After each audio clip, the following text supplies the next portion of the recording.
ಶಿವನು ಹಿಂದೂ ಧರ್ಮದ ಪ್ರಮುಖ ದೇವರಲ್ಲಿ ಒಬ್ಬನು. ವಿನಾಶ ಮತ್ತು ಪುನರುತ್ಥಾನದ ದೇವರು. ಶಿವನನ್ನು ಮಹಾದೇವ, ನೀಲಕಂಠ ಮತ್ತು ಪಾರ್ವತಿಯ ಪತಿ ಎಂದು ಶಿವನ ಕಥೆಯು ಹಲವಾರು ಪುರಾಣಗಳಲ್ಲಿ ವಿವರಿಸಲಾಗಿದೆ. ಸಮುದ್ರ ಮಥನದ ಸಮಯದಲ್ಲಿ ವಿಷವನ್ನು ಕುಡಿದು ವಿಶ್ವವನ್ನೇ ರಕ್ಷಿಸಿದನು. ಶಿವನ ತಾಂಡವ ನೃತ್ಯವು ಸೃಷ್ಟಿ, ಸಂಹಾರ ಮತ್ತು ಸಮತೋಲನವನ್ನು ಪ್ರತಿನಿಧಿಸುತ್ತದೆ. ಶಿವನು ಕೈಲಾಸ ಪರ್ವತದಲ್ಲಿ ವಾಸಿಸುತ್ತಾನೆ.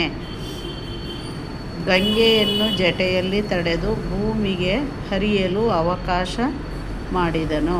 ಗಜಾನನಿಗೆ ಹಸ್ತಮುರಿ ನೀಡಿ ಗಣಪತಿ ರೂಪವನ್ನು ಕೊಟ್ಟ ಶಿವನ ಮಹತ್ವದ ಕಥೆಯಾಗಿದೆ. ಶಿವನ ಭಕ್ತರಲ್ಲಿ ನಂದಿ, ಭೃಂಗಿ ಮತ್ತು ಅಗಸ್ತ್ಯ ಮುಂತಾದವರು ಪ್ರಮುಖರು.